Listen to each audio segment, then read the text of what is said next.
Sunday at MetLife Stadium, two teams that had low expectations entering the season meet. One of them is actually exceeding those expectations. We're breaking down Jets Panthers today on our Locked On NFL crossover show.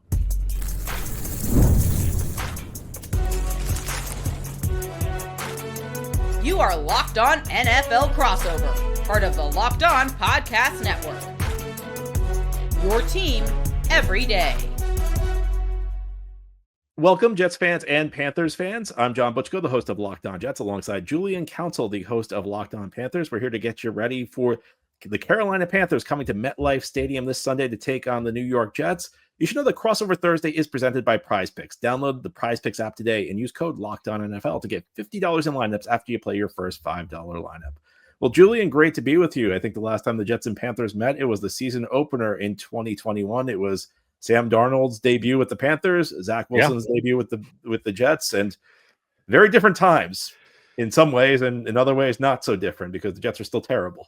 Yeah, some things change, some things stay the same, and that certainly, unfortunately, has been the case up there for the Jets. As you looked at it, that was dubbed as the Sam Darnold revenge game. When if you watch Sam back when Adam Gase was just doing a terrible job as head coach up there in New York, I mean, he wasn't good. It wasn't like the Jets had any reason to believe that Sam would be what he is today. And Zach Wilson, that did not work out as well. And now you guys are trying out Justin Fields. So I certainly feel for you and all the Jets fans out there, as it just never seems to be getting any better. And Sunday against Denver, watching that one when I was in the press box at Carolina, waiting for the game that they played recently against Dallas, just like, man, what on earth am I watching here? But for Carolina, things have actually been on the up and up. So things at least have changed for the Panthers since that time. And honestly, talk about it, that was 2021. That's the last time Carolina was 500. And coincidentally, here they are 500 after that win against Dallas on Sunday.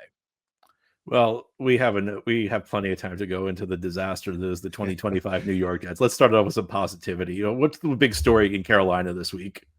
Yeah, the big story really is the fact that they have won back-to-back games. And as I just mentioned a moment ago, they are 500 for the first time since week 10 of the 2021 season. And the last time that they had a 3-game winning streak, and that would occur if they win this game on Sunday, was when they started off the 2021 season with a win against the Jets there in week 1 here in Carolina, then beating New Orleans and also winning on the road on Thursday Night Football against Houston. So really the question for everybody in the headline is, can they continue the momentum of the past 2 weeks, and really the momentum on the ground, as Rico Dowdle has been spectacular for Carolina, rushing for 389 yards the past 2 weeks. Looking at his from scrimmage yards, last week was a franchise record, 239 yards. He has been outstanding, and that's been while Chuba Hubbard has been out with a calf injury. Now, Chuba did say in the locker room on Wednesday he expects to be out there on Sunday. How those guys are going to split their carries, we don't know. But one thing I do know is that the Panthers have a really good situation with their running backs and Rico Dowdle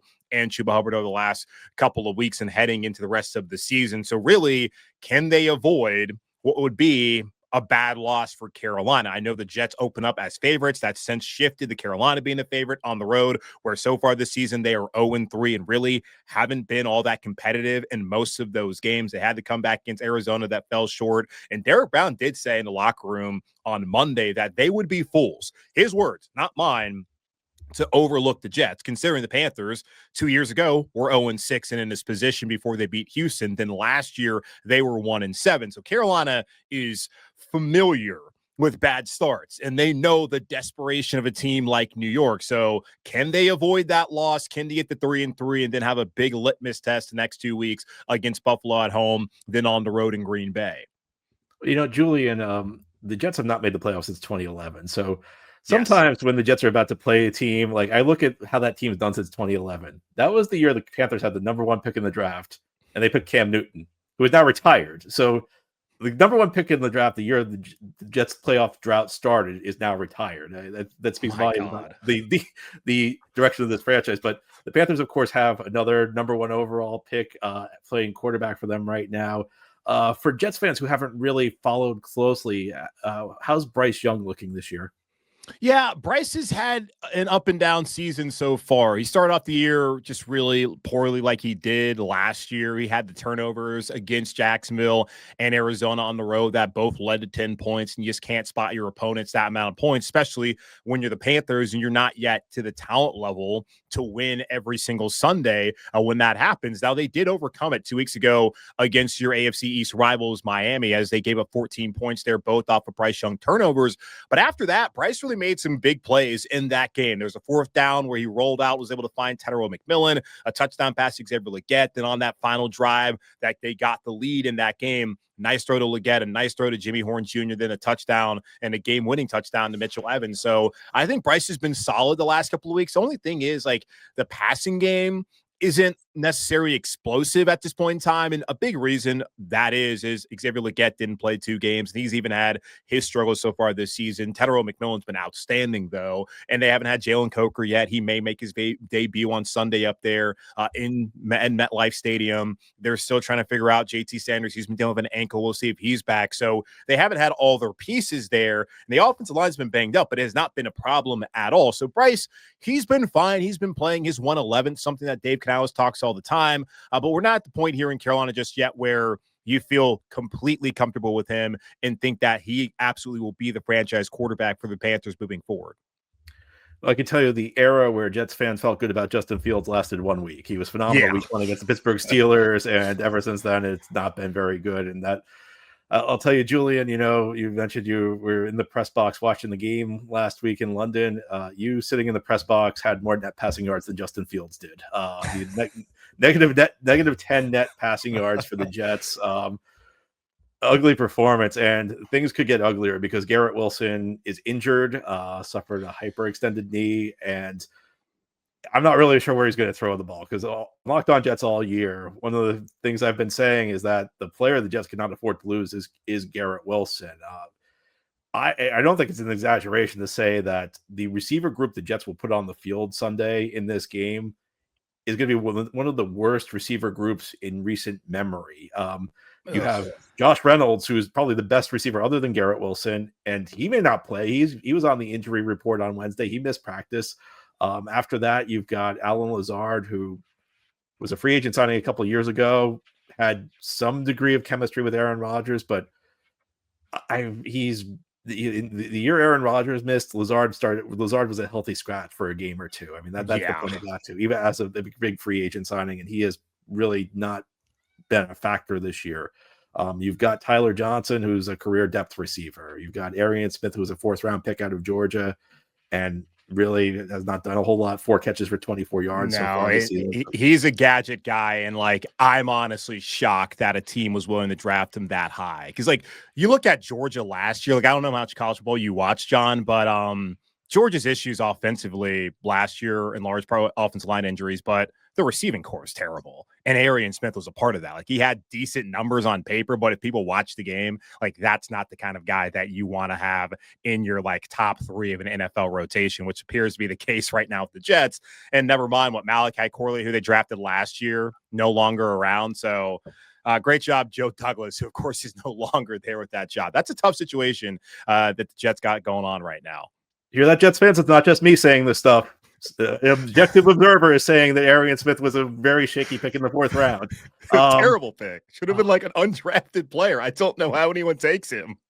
That's what's going on with the Jets right now. The passing game is not in good shape. Well, I'll be diplomatic and say the passing game is not in good shape. So, you know, I know maybe mixed results with Bryce Young, but as always, it could be worse for the other 31 teams, and the could be worse scenario is playing itself out in New York right now. Yeah, and mixed results are still results, John.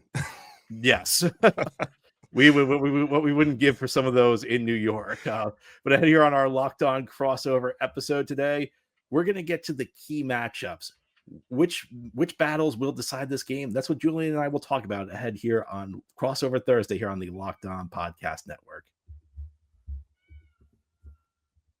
Our Locked On crossover today is brought to you by Mint Mobile. If you're still overpaying for wireless, it's time to say yes to saying no. At Mint Mobile, their favorite word is no. No contracts, no monthly payments, no overages, no hidden fees, no BS. You can say yes and make the switch and get premium wireless for just $15 a month. Mint makes it all simple. All plans come with high-speed data and unlimited talk and texts delivered on the nation's largest 5G network. You can even bring your own phone and keep your same number and contacts. Ready to say yes to saying no? Make the switch at mintmobile.com/LockedOnNFL. That's mintmobile.com/LockedOnNFL. Upfront payment of $45 required, equivalent to $15 a month. Limited time new customer offer for 3 months, for first 3 months only. Speeds may slow above 35 gigs on unlimited plan. Taxes and fees extra. See Mint Mobile for details. Our Locked On crossover today is also brought to you by Built. Nobody likes paying rent, but if you must, you might as well get something for it. That's where Built comes in. Built is changing the game by turning your rent payment into real rewards that you can actually use. When you pay rent through Built, you earn flexible points that can be redeemed towards hundreds of hotels and airlines, a future rent payment, your next Lyft ride, and more. But Built isn't just about rent. It's about rewarding your entire neighborhood. With Built, your rent finally works for you. You're earning points every month on something you already love. Built makes everyday life feel more rewarding, from your neighborhood to your travel plans. Turn your rent into rewards and start earning points around your neighborhood by going to joinbuilt.com/LockedOnNFL. That's joinbilt.com/LockedOnNFL. Make sure to use that link so they know we sent you. All right, crossover Thursday here on the Locked On Podcast Network. I'm John Butchko, the host of Locked On Jets, alongside Julian Council, the host of Locked On Panthers. Getting you ready for this Sunday, the Carolina Panthers coming to MetLife Stadium to take on the winless New York Jets.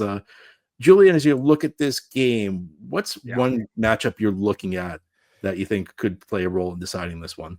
Yeah, there's two in particular I'm looking at, but the first one is the Panthers running game versus the Jets run defense. Carolina, after Monday Night Football, is now third in the NFL in rushing. And when you look at some of the advanced stats over on True Media, they're third in rushing success rate and second in total rush EPA. Meanwhile, the Jets defensively are 24th in run defense, but actually pretty good when you look at some of the bigger numbers, like second in successful play rate on defensive rushes and seventh in defensive total rush EPA. So I'll be interested to see when Chuba Hubbard gets back out there, of course, what the split's going to look like with him and Rico Dowdle. And Dowdle, again, over the last 2 weeks, 389 yards rushing, a 58.5 success rate. Hubbard's missed the last 2 weeks of a calf injury. And when he gets back in there, I expect that he's going to play well. And I'm expecting that Rico will also play well. And I asked him if it would be beneficial to have Chuba back just for his physical health, because at the end of these games, the last 2 weeks where Rico has been excellent, he's actually had to come out because of a cramp, and Trevor Etienne had to close out the game. So having Rico fresh and having Chuba fresh, that could be a dynamic duo that really could carry this Panthers offense moving forward, especially if the Panthers passing game continues just to be so. I think it'll get better once JT Sanders and Jalen Coker get back out there. But they're not going to be asked to really do a ton as long as they can run the ball. And really, if you can control the line of scrimmage, which they have been able to do with the offensive line, even as they were missing Austin Corbett, they're missing Robert Hunt, they're missing Chandler Zavala, a backup who had to start a couple of games. They're in a good spot the way they've run the ball over the last couple of weeks, and just adding Chuba Hubbard back to the fold against a Jets run defense, which, just looking at the normal stats, maybe not great. Looking deeper, seems to be maybe a top 10 rush defense. You tell me how you feel about them, but that's really the matchup I'm looking at, is Panthers running game, in particular, Rico Dowdle and Chuba Hubbard together against this Jets run defense on Sunday. Yeah, it's funny. I would probably split the difference and say the Jets are middle of the pack type run defense. Yeah. Which for the, that's maybe the best part of the Jets. Anything with the 2025 Jets that's middle of the pack is looking like the 85 Bears. But I very much the same mindset. I think the Panthers run game versus the Jets run defense. I key in on Quinnen Williams and Harrison Phillips against the interior of the Panthers line. So Damian Lewis, Cade Mays, Brady Christensen. I could repeat a lot of what you said, but I think for the Jets in this game, because of how inconsistent the Panthers passing attack is, and you mentioned there's some injuries at the Panthers receiver group. I think for the Jets, the key is slowing down the run in this game, and the Jets have issues on a lot of spots on their roster, but one spot where they've been relatively good this year is at the defensive tackle spot. Now they have Quinnen Williams, who's 2-time Pro Bowler. He was a first-team All-Pro. You go back to 2022. It's been an interesting year. Yeah, it's been an interesting year, Julian, because he's been okay as a pass rusher. I thought he may have had his best pass rushing game of the year in London against Denver. Where he's really excelled, though, is in run defense. And Harrison Phillips was a guy the Jets acquired near the end of training camp. They made a couple of free agent signings that did not pan out. In fact, one guy they actually traded, Derek Nottie. They got Harrison Phillips. They also made a second trade for Jawan Briggs, who's kind of like the number 2 nose tackle on the team. I think they've actually gotten pretty good play from those guys. So, a team where a lot of their additions have not worked out, they've actually gotten some decent play from the defensive tackle spot. But I know the Carolina interior line's been excellent so far this year, particularly, in the run game. So I think this is going to be a really interesting matchup.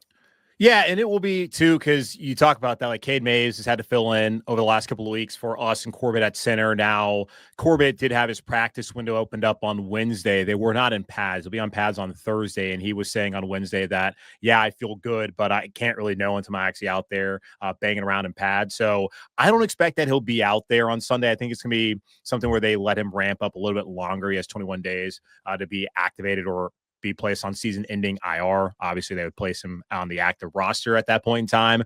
But we'll see how that goes. But as far as the offensive line interior-wise, yes, they have been really good. Damian Lewis has been wrecking dudes at left guard. They've been pulling him a ton to the right side over the last couple of weeks. Cade Mays, again, has been good. Brady Christensen, who's finally got an opportunity there at right guard, he's played well. Taylor Moton on the right side as well. He didn't even play last week, and they still were able to road grade Dallas in that game. Now, the Cowboys, not a great run defense at all. And I'm very curious, too, just as far as, like, we look at the matchups here with the Jets defense overall. Like, Steve Wilks was the interim head coach here in Carolina and had a really good argument as he was able to turn that team around a couple of years ago from a team that I believe started 1-6 to getting them to be 500 in the games that he coached in those final. So I guess they were 1-5. I can't do the math, but they were off to a bad start. But he had him 500 at the end of his during his tenure there, and he did not get the job. And I am well aware that he's not a big fan of the owner, David Tepper, and this is an opportunity for maybe to get a little revenge on his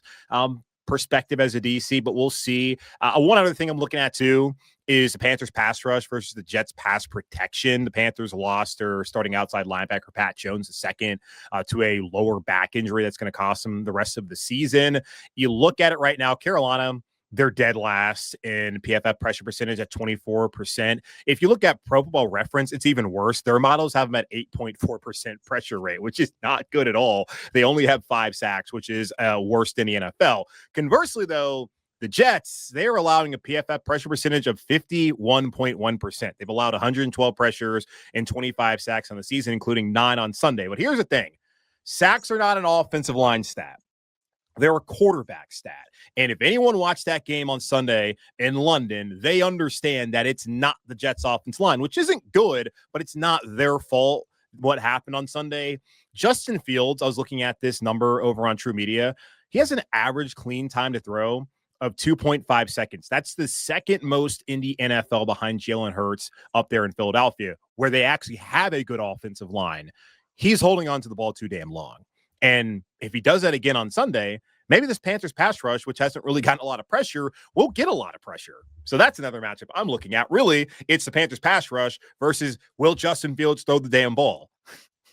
I think you hit the nail on the head. And, I think next gen stats had the average time to sack was 5.75 seconds in Denver's 9 sacks on Sunday. I mean, it was ugly. And that's, that's the thing is, like, sometimes the quarterback's his own worst enemy in pass protection.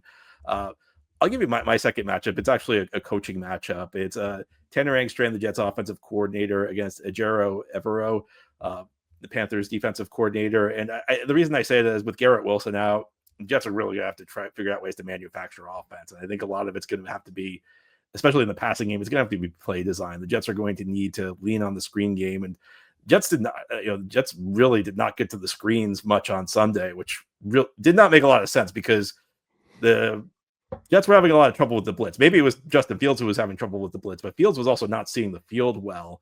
And, if you're having issues with the blitz and your quarterback's having issues reading the defense, you should get to the screen game a little bit better. But I just think the Jets are going to need to really fine tune their passing concept. They're going to need to scheme guys open, because I don't think the Jets have a single receiver on this team with Garrett Wilson out that can create separation. And big problem for the team is that Fields himself is not a quarterback who throws with a lot of anticipation. Fields is very much a type of quarterback where he needs to see a guy break open before he throws the ball. And I think that was the source of a lot of his troubles on Sunday, because the Broncos were playing a lot of very tight coverage.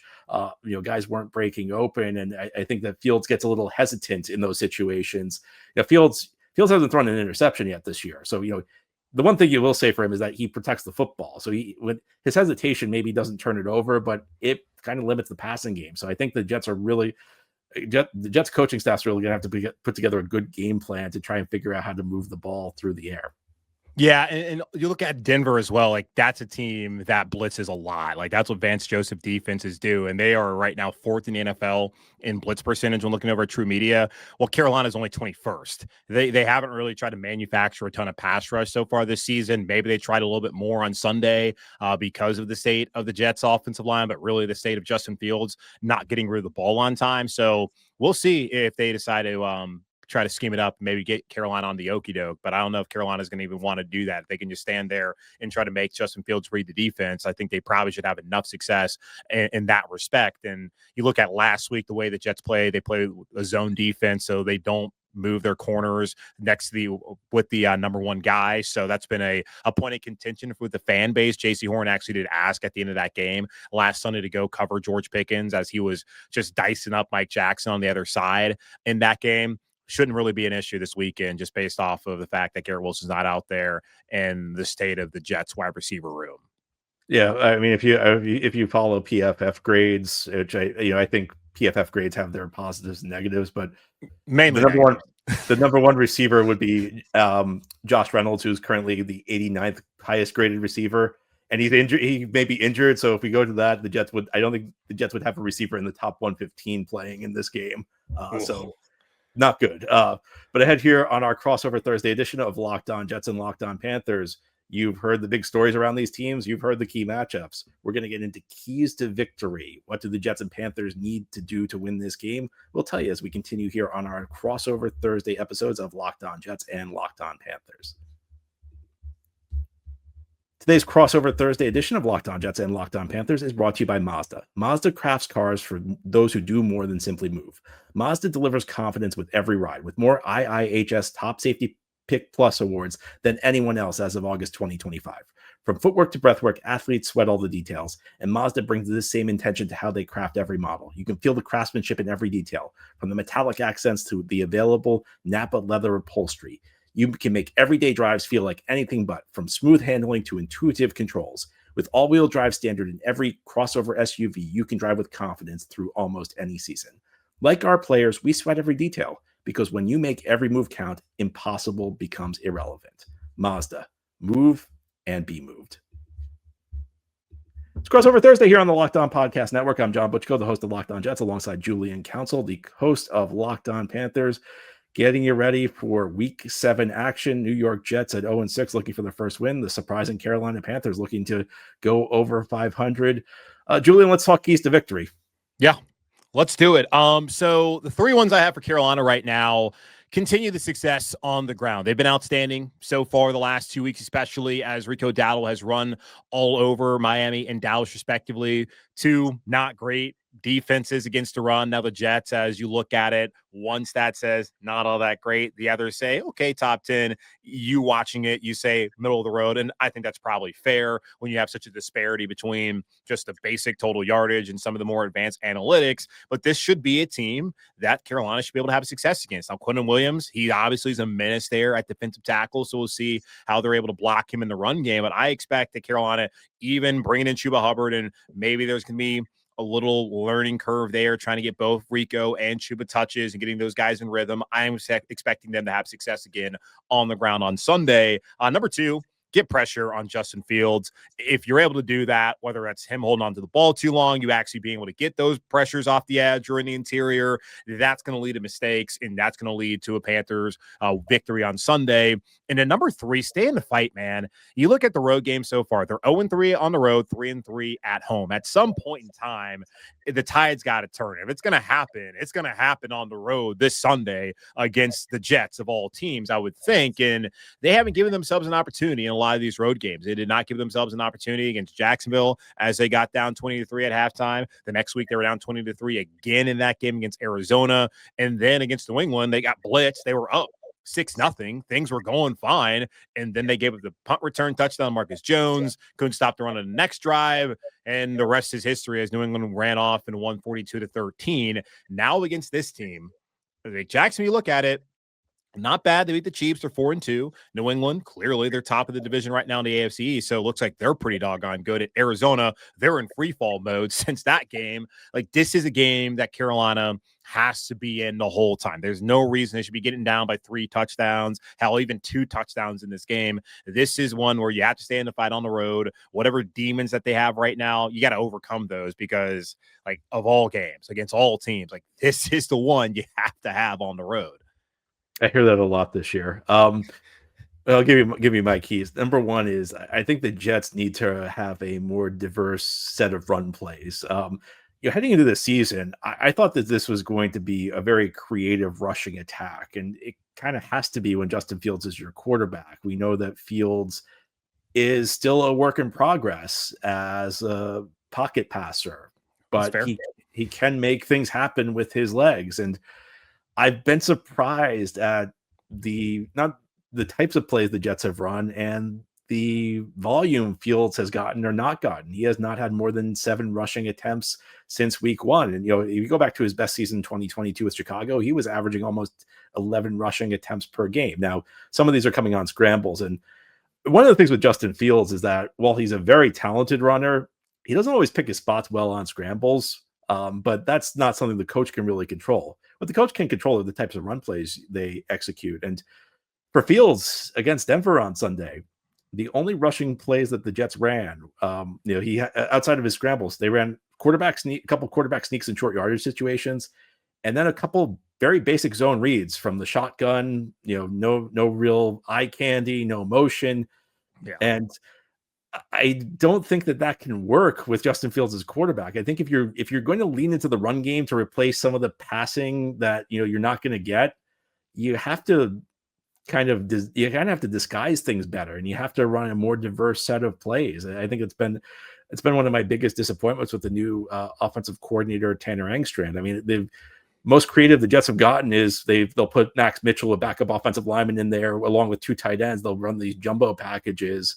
But you're not seeing the Justin Fields utilized with his rushing ability nearly to the extent that I was expecting, or that I think the Jets offense should be running. I think that's one of the sources of the Jets offensive struggles. Number 2 is, I would say, keep the adjustments that you made last week on defense. I'll be honest, Julian, I have not been a fan of Steve Wilks. I have been very critical of Steve Wilks. And I feel bad because, you just mentioned he's a popular guy in the Panthers fan base. I've said after a couple of games, I've never seen a coordinator who deserved to be fired more than Steve Wilks. So sorry, Carolina fans. But they made some changes last week. Some of them were personnel changes. One of them was they got Jermaine Johnson back from injury. Jermaine Johnson suffered an ankle injury week 2 against the Buffalo Bills. The Jets really missed him at the defensive end spot. This is a defensive line with some good talent in Jermaine Johnson, Quinnen Williams, and I think Will McDonald, even though he's not having a great year. Mm-hmm. There's not a lot of depth, though. And when they lost Jermaine Johnson, it was felt. I think when he was back last week, that had something to do with why they had the best defensive game of the year. But there were a couple other personnel changes. The rookie Malachi Moore stepped into the starting lineup for Tony Adams at safety. Adams had been really struggling. Moore had looked pretty decent as a part-time player. Finally got into the lineup full-time last week. I thought looked good. Jarvis Brownlee Jr. stepped in at slot corner for an injured Michael Carter II. Carter had been struggling in the slot. Brownlee was a guy the Jets just traded for from Tennessee. He forced the first Jets turnover of the season. He stripped the ball away on the first series. And I thought the Jets also made a few schematic changes. I thought they played more of like a bend but don't break style. Earlier in the season, they've been a lot more blitzing. Whatever they were doing worked. They cut down on the missed tackles. They held Denver to 13 points. They produced 2 points on the safety. So keep doing what you're doing, because they went from looking like the most undisciplined unit I've ever seen the first 5 games, between penalties, missed tackles, predictable blitzes, and they looked like a pretty good defense in against the Denver Broncos. And my third key is they have to figure out ways to get short fields. This offense is the personnel is what it is. All three scores the Jets had on Sunday against Denver came on the result of short fields, turnover, a couple of kickoff returns.